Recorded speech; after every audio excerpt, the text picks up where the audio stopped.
গত পর্বে আমরা দেখেছি কিভাবে একটা স্ট্রিংকে রিভার্স করতে হয়। এই পর্বে আমরা একটা নতুন সমস্যা দেখব এবং মজার সমস্যা। সেটা হচ্ছে পাইথন প্রোগ্রাম দিয়ে কোনো বছর লিপ ইয়ার কিনা তা কিভাবে চেক করব। চলুন শুরু করা যাক। আপনাদের সকলকে স্বাগতম আমাদের ইউটিউব চ্যানেল বিশ্বাস এক্সটেক।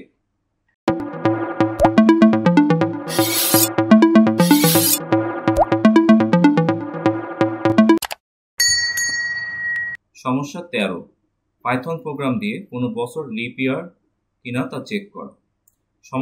সমস্যাটা সমাধান করার আগে আমরা একটু লজিকটা বুঝি। সেটা হচ্ছে আমরা ছোটবেলায় এই অঙ্কটা সবাই করেছি যে কিভাবে লিপ ইয়ার বের করতে হয়। একটা লিপ ইয়ার বের করতে গেলে অবশ্যই সেটাকে 4 দ্বারা ডিভাইডেড হতে হবে, কিন্তু আবার 100 দিয়ে ডিভাইডেড হবে না। এটা তো গেল একটা রুলস। যখন আপনার একটা বছর 1900, 2000 মানে যার পিছনে 2 বা তার থেকে বেশি শূন্য থাকবে, সেই ক্ষেত্রে এই লজিকটা কাজ করবে না। তখন কাজ করবে যে 400 দিয়ে ভাগ হতে হবে। তাহলে প্রথম লজিকটা হচ্ছে যে 4 দ্বারা ডিভাইডেড হবে, 100 বা 100 দ্বারা ডিভাইডেড হবে না। আর দ্বিতীয় লজিকটা হচ্ছে যে 400 দ্বারা ডিভাইডেড হবে। এই দুটো লজিক যখন ট্রু হবে তখন সে আমাদেরকে লিপ ইয়ার বছরটা রিটার্ন করবে। তাহলে প্রথমে আমাদের একটা বছর নিতে হবে। সেই বছরটা আমরা নিয়ে চলুন। আমরা একটা ভ্যারিয়েবল লিখি ইয়ার নামে, এবং ভ্যালু অবশ্যই ইন্টিজার হবে, বছর কখনোই ফ্লুইড ভ্যালু হয় না। তাহলে ইনপুট নিলাম আমরা কার কাছ থেকে? ইউজারের কাছ থেকে। Inter year.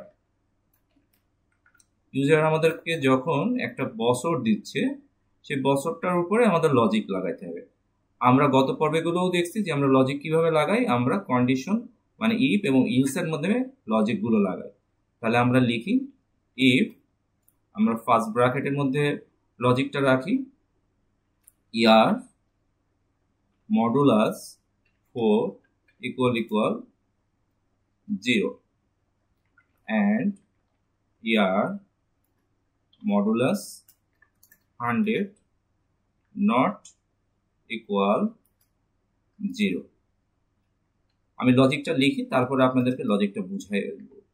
অর এটা যদি না হয় তাহলে আমাদের কি বলছি আমরা একটু আগে, আমাদের ইয়ারটা অবশ্যই ডিভাইডেড হবে 400 দিয়ে, ইকুয়াল 0। দেখেন এখানে যে আমরা লজিকটা লিখছি সেটা হচ্ছে বছর আমাদের 4 দিয়ে ডিভাইডেড হবে। তার মানে 4 দিয়ে যখন আমাদের ডিভাইডেড হবে তার ভাগফল 0 হবে। সেই জন্য আমরা এখানে মডুলাস লাগাইছি যে 4 দ্বারা ডিভাইডেড পরে আমাদের ভাগফল অবশ্যই 0 হবে।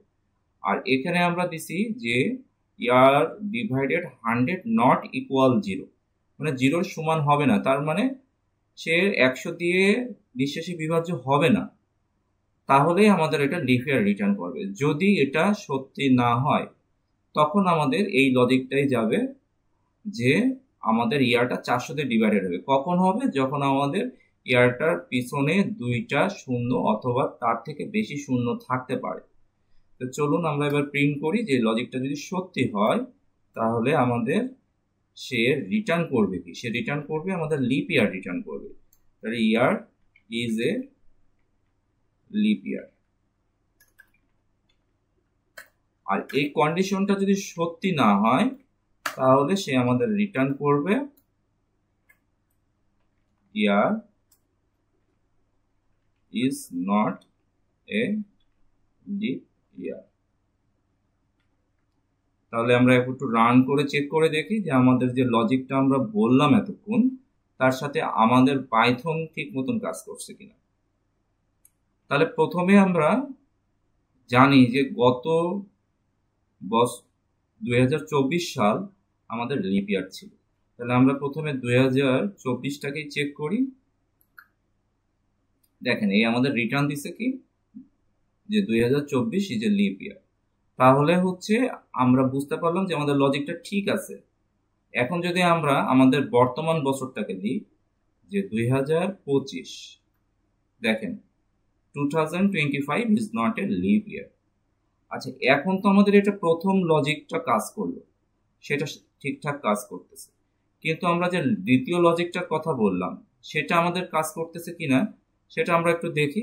তাহলে এখানে আমরা কয়েকটা শূন্য বেশি আছে বছরে, সেগুলো নিয়ে আমরা চেষ্টা করি। তাহলে দেখেন, তাহলে আমরা প্রথম দিয়েছিলাম কত, 1900 ইজ নট এ লিপ ইয়ার। এবার আমরা দিলাম যে 2000 ইজ এ লিপ ইয়ার। তাহলে আমরা বুঝতে পারতেছি যে আমাদের লজিকটা যথাযথভাবে কাজ করতেছে। আশা করি আপনারা সকলেই বুঝতে পারছেন। আর একটা মজার একটা স্ক্রিপ্ট, মাত্র 1 লাইন লিখে আমরা লিপ ইয়ারের সমস্যাটা সমাধান করতে পারছি। আপনারা সকলেই চেষ্টা করুন, এবং নতুন নতুন সমস্যা যেগুলো আপনারা ফেস করবেন আপনারা আমাদের ভিডিওর নিচে কমেন্ট করে আমাকে জানাতে পারেন। আমি চেষ্টা করব সেটা আপনাদের সমাধানটা করে দেওয়ার। সকলকেই ধন্যবাদ।